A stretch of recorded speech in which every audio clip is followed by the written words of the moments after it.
इनके मंत्री बार बार झूठ बोलते रहे कि हम समय पे चुनाव कराएंगे। फिर इनके मंत्री प्रेमचंद अग्रवाल जी ने झूठ बोला, जिनको झूठ बोलने में महारत हासिल हो चुकी है। अब आप प्रशासक बैठा सकते थे, आप ये जनप्रतिनिधियों का समय बढ़ा सकते थे। अच्छा है कि अगर ये चुनाव कराएं, लेकिन इनकी मंशा चुनाव कराने की नहीं है। कोर्ट को तो इन्होंने गुमराह कर दिया। इसका मतलब इनकी नज़र में कोर्ट की कोई वैल्यू नहीं हुई। मतलब जब तक ये चाहेंगे तब तक प्रशासक या राज्य में प्रशासक बने रहेंगे। निकाय चुनाव को लेकर लगातार देरी हो रही है। विपक्ष लगातार आवाज़ भी उठा रहा है कि सरकार चुनाव नहीं कराना चाहती, लेकिन इस बीच कुछ सुगबुगाहट तेज हुई है शासन स्तर पर।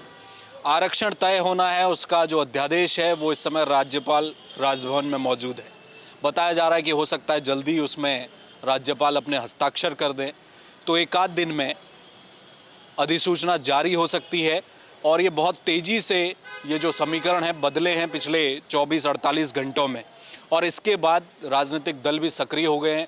कांग्रेस अपने तमाम ज़िलों में निकाय चुनाव को लेकर तमाम प्रभारी बना चुकी है, लोगों की ड्यूटियां लगा दी गई हैं और क्या कुछ तैयारी चल रही है। हमारे साथ बातचीत के लिए नवीन जोशी जी हैं, जो कि इस बार देहरादून से कांग्रेस के दावेदार भी हैं मेयर पद के। उस पर बाद में बात करेंगे। जोशी जी, पहले ये बताइए कि प्रभारी आप लोगों ने अलग अलग जगह भेज दिए हैं, कार्रवाई शुरू हो गई है, क्या इंडिकेशन मिल रहा है, चुनाव हो रहे हैं इसी बीच?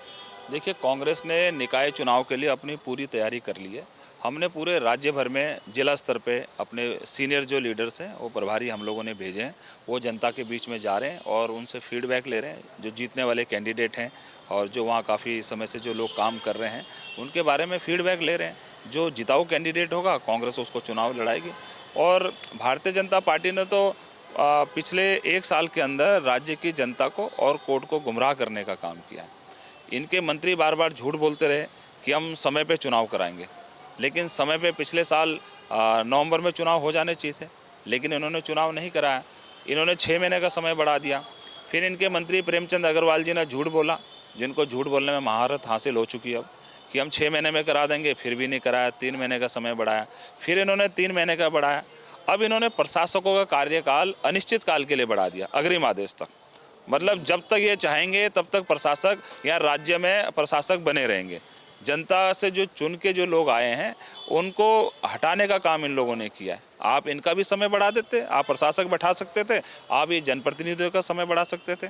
जैसे पंचायतों में लोग मांग कर रहे थे कि पंचायत के जो निर्वाचित जो पदाधिकारी हैं उनका समय बढ़ाइए, आपने वहाँ भी प्रशासक बढ़ा दिए। लेकिन ये चुनाव नहीं कराना चाह रहे हैं क्योंकि चुनाव से घबरा चुके हैं। इन्हें मालूम है कि पिछले 1 साल के अंदर और इनके कार्यकाल के समय पे इन्होंने कोई भी ऐसा काम नहीं किया ये जनता के बीच में जिसको लेके जाएं और अपनी उपलब्धि बता सकें। इसलिए जनता इनसे नाराज़ है। इनको मालूम है हार का सिलसिला इनका शुरू हो चुका है। अब केदारनाथ का जो चुनाव रहा, ये तो इन्होंने वहाँ पे पूरी सरकारी मशीनरी का दुरुपयोग किया। अगर आप टोटल वोटों की बात करें तो विपक्ष को सत्ता पक्ष से ज़्यादा वोट पड़े। इस प्रकार से तो भारतीय जनता पार्टी हारी है। ज़्यादा लोगों ने विपक्ष में वोट किया, कांग्रेस को किया। वो नतीजों में नहीं बदल पा रहे ना। वही हरियाणा में हो गया, महाराष्ट्र में भी अच्छे खासे वोट शेयर ले आती है कांग्रेस, लेकिन वो जब जीतने की बारी आती है वहाँ पिछड़ जाती है। हाँ, वो कुछ बातें हैं जो ये राज्य के जो अहम मुद्दे थे वहाँ की जनता को हम समझाने में नाकाम रहे।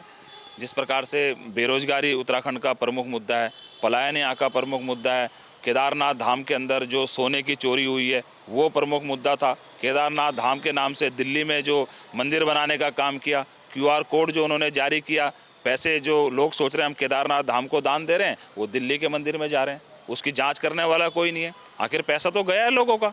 हमने यहाँ से डेमो भी दिखाया था कांग्रेस मुख्यालय से, हमने यहाँ से पैसे डाले, वो दिल्ली के उसमें जा रहे हैं। उस पर कार्रवाई कौन करेगा? सरकार का पूरा संरक्षण उनको प्राप्त है। अगर आप फर्जीवाड़ा कर रहे हैं तो सरकार आपके साथ है, तो कहने वाला कौन है? निर्वाचन ने कल अपनी एक बात भी रखी थी निकाय चुनाव को। उनका ये कहना है कि भाई हम तो तैयार हैं, हमने तो जो नियमावली है सब कुछ, हमारी सब कुछ काम फिट है और मतदाता सूची भी हमने बना के रखी हुई है, बस आरक्षण तय हो जाए, शासन स्तर पर होना है। तो ये जो गेंद है वो शासन स्तर पर ही डाल दी गई है। तो क्या लग रहा है राज्यपाल से वो अध्यादेश जो है वो आ जाएगा, उसमें क्या चल रहा है? देखिए, हमको भी इंतजार है राज्यपाल महोदय जी का कि वहाँ पे जो अध्यादेश OBC के आरक्षण के लिए जा रखा है उस पर उनकी सहमति आ जाए। तो अगर ये चुनाव करा दे तो अच्छी बात है।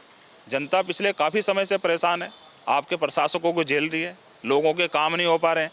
प्रशासक जिलाधिकारी होते हैं, एक आम आदमी जिलाधिकारी से मिल नहीं पाता, अपॉइंटमेंट लेना पड़ता है। अगर जनप्रतिनिधि होते तो आदमी कहीं भी उनसे मिल लेता है, अपनी बात भी कह देता है। लेकिन अच्छा है कि अगर ये चुनाव कराएं, लेकिन इनकी मंशा चुनाव कराने की नहीं है। कोर्ट को तो इन्होंने गुमराह कर दिया। इसका मतलब इनकी नज़र में कोर्ट की कोई वैल्यू नहीं हुई। इन्होंने कहा था कि हम 25 अक्टूबर तक चुनाव करा देंगे, नहीं कराया। फिर इन्होंने कहा कि हम 10 नवंबर तक हम अधिसूचना जारी कर देंगे। कहाँ, ये तो सारे समय निकल गए। अब दिसंबर भी जाने वाला है, आज ही का दिन है, नवंबर जाने वाला है, दिसंबर आने वाला है। तो मुझे नहीं लग रहा कि ये चुनाव कराने की इनकी इच्छा है कुछ। ये कांग्रेस की क्या तैयारी है? इस बार तो नगर निगमों की संख्या भी बढ़ी है, अब चुनौती बड़ी है राजनीतिक दलों के लिए, खासकर कांग्रेस बीजेपी दोनों के लिए अपनी अपनी तरह की चुनौती है। उसमें सबसे बड़ा एक जो निगम है अपना देहरादून, और पिछले कुछ टेन्योर को हम देखें तो बीजेपी लगातार यहाँ पर काबिज होती आ रही है मेयर के सीट में। आप कांग्रेस की तरफ से दावेदारी कर रहे हैं, क्या है इस बार का समीकरण देहरादून में? देखिए, देहरादून की अगर हम पर्टिकुलर बात करें तो यहाँ पे पिछले 2 साल से मैं नगर निकाय चुनाव की तैयारी कर रहा हूँ, मेयर पद की। और हम जनता के जो मूलभूत मुद्दे हैं उनको लेकर जनता के बीच में जा रहे हैं। अब हम जिस प्रकार से इन्होंने कहा कि स्मार्ट सिटी के नाम पे इन्होंने पूरे देहरादून को खोद के रख दिया गया। सफाई व्यवस्था पूरी चरमरा रखी है। और आपने कहा था कि जो नए वार्ड जुड़े हैं 10 साल तक हम उसमें कोई टैक्स नहीं लेंगे, उसमें कमर्शियल टैक्स लेने आपने शुरू कर दिए। खेल के मैदान यहाँ पर है नहीं, जो स्कूल जो सरकारी हुआ करते थे वो आपने ख़त्म कर दिए। हॉस्पिटल्स यहाँ पे सरकारी दिखने को नहीं मिल रहे हैं, कोई सुविधाएं नहीं, अगर कहीं पे भी हैं भी। ये सारे मुद्दे हम जनता के बीच में लेके जा रहे हैं। जनसंवाद से जन समर्थन कार्यक्रम हमने शुरू कर रखा है। जो समस्या हमारे बीच में आ रही है, हम प्रयास कर रहे हैं कि समस्याओं का हम समाधान कर सकें। और जो समस्याओं का समाधान नहीं हो पाएगा तो कांग्रेस का यहाँ पे बोर्ड बनेगा, कांग्रेस का जब मेयर बनेगा तो उन समस्याओं को हम प्रमुखता के साथ इसको समाधान करने का हम काम करेंगे। और जिस प्रकार से स्मार्ट सिटी के नाम पे पैसों की बंदरबाट हुई है, यहाँ के जो मेयर हैं उन पे भी भ्रष्टाचार के आरोप लगे हुए हैं। और स्मार्ट सिटी कैसी होती है, आप देखिए, किसी भी आप वार्ड में चले जाइए, वहाँ पे कूड़े का ढेर लगा पड़ा है। अब आप किसी भी नाली में देख लीजिए, नालियाँ चौक पड़ी हुई हैं।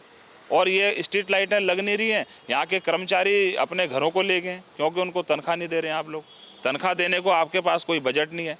आपने यहाँ के जो संसाधन है पैसे बढ़ाने के, आर्थिकी के, आपने उस पर कोई फोकस नहीं किया। आपके पास पैसा ही नहीं है, आप डेवलपमेंट कैसे करेंगे?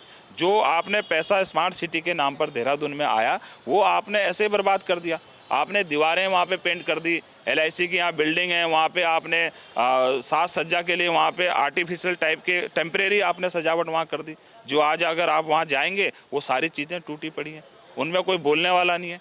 इतना भ्रष्टाचार हुआ है। अगर कांग्रेस का देहरादून में मेयर बनेगा तो स्मार्ट सिटी के जो काम हुए हैं इसकी भी हम जाँच करेंगे, क्योंकि बिल्कुल निश्चित तौर से जांच कराएंगे। क्योंकि आज देहरादून में स्मार्ट सिटी कहीं नहीं लग रही है।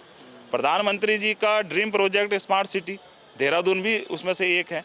तो आप देहरादून में घुसते हैं तो आपको दिखेगा कि कैसी स्मार्ट सिटी है। जगह जगह ढेर लगे पड़े हैं, कूड़ा है, गंदगी है। स्मार्ट सिटी की कोई आपने व्यवस्था नहीं कर रखी है। पैसों की इन्होंने भ्रष्टाचार को इन्होंने बढ़ावा दिया है।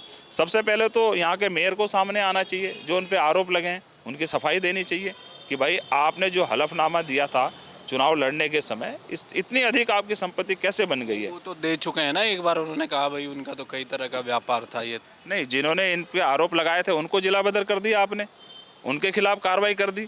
इनके मंत्री गणेश जोशी पे लगा हुआ है, वो कुछ बोलने को तैयार नहीं है। अगर भारतीय जनता पार्टी के खिलाफ कोई बोलता है तो उसको आपराधिक मुकदमे में आप फंसाने का काम कर रहे हैं। इसका मतलब सरकार के खिलाफ, भारतीय जनता पार्टी के खिलाफ कोई नेता ना बोले। जनता की आवाज़ है तो वो तो आएगी ना आएगी। जब कहीं पे आग लगेगी तो धुआं तो उठेगा ही ना। मेरा आखिरी सवाल है जोशी जी, टिकट बंटवारे को लेकर हम कांग्रेस में देखते आए हैं, विधानसभा के चुनाव हों और भी जो निगम जो भी चुनाव हुए निकाय गए, ये जो लॉबीबाजी कांग्रेस में चलती है कि भाई ये उस खेमे का है, ये उस खेमे का, तमाम तरह की चीज़ें, और वो टिकट जब आप मैदान में कांग्रेस उतारती है और लास्ट में जाकर फिर वो हाथ को लगा मुंह को ना आया, ऐसी स्थिति कांग्रेस की बनती है। इस बार मेयर पद को लेकर बड़े टिकट होने हैं, उस पर क्या लग रहा है? कुछ पार्टी ने पिछली खामियों से सीखा है? ये लॉबीबाजी, ये एक दूसरे के पीछे जाकर गणेश परिक्रमा करना, अपने चहेतों को टिकट दे देना, ये सब तो नहीं होगा? देखिए, हम कांग्रेस के अनुशासित सिपाही हैं। पिछले 35 साल से मैं कांग्रेस का झंडा लेके चल रहा हूँ। पहली जो निर्वाचित सरकार थी तिवारी जी के, उसमें राज्य मंत्री के रूप में मुझे काम करने का अवसर प्राप्त हुआ और लगातार ये 5वें अध्यक्ष हैं जिनके साथ मैं प्रदेश में महामंत्री हूँ और ये वॉर रूम का भी मैं चेयरमैन हूँ। तो हमने हमेशा पार्टी का काम अपना काम समझ के किया है और पार्टी को मजबूती देने का हम लोगों ने काम किया है और जो भी पार्टी का निर्णय पहले रहा है हमने स्वीकार किया है। आगे भी जो पार्टी का निर्णय होगा हम उसको स्वीकार करेंगे। मैं आपसे कह रहा हूँ ना जोशी जी, मेरा इशारा आप ही की तरह था और आपकी तरह हजारों कार्यकर्ता हैं कांग्रेस में जो तिवारी जी के टाइम से काम करते आ रहे हैं। मैं वही तो कह रहा हूँ, उस पंक्ति के लोग कब आगे आएंगे? इस पर पार्टी को विचार करना चाहिए। हमारा काम तो है पार्टी के लिए मजबूती से हम खड़े रहें और पार्टी का काम करें। पिछले 2 साल के अंदर अगर आप सर्वे भी करा लें, जितने काम मैंने देहरादून के अंदर किए हैं पूरे राज्य में कोई काम नहीं हुए। आप मेरा सोशल मीडिया हैंडल देख लीजिए, आप मेरे जो प्रोग्राम होते हैं लोगों से पूछ लीजिए, आप सर्वे करा लीजिए। हमने पार्टी को मजबूत करने का काम किया है। मैंने ये नहीं कहा कि आप नवीन जोशी को वोट दीजिए, हमने ये बोला कि आप कांग्रेस को वोट दीजिए। जो भी कांग्रेस का कैंडिडेट होगा आप उसको जिताइए। तो हमारी उम्मीद है कि पार्टी इस बार मेरे नाम पे विचार करेगी। बहुत शुक्रिया, धन्यवाद।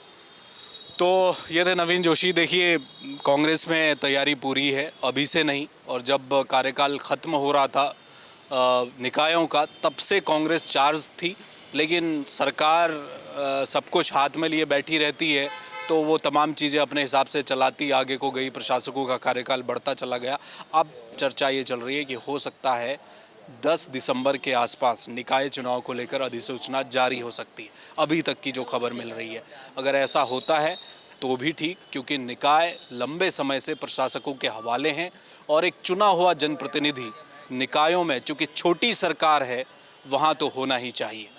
कैमरामैन मयूर उपाध्याय के साथ हेमंत, जय भारत टीवी।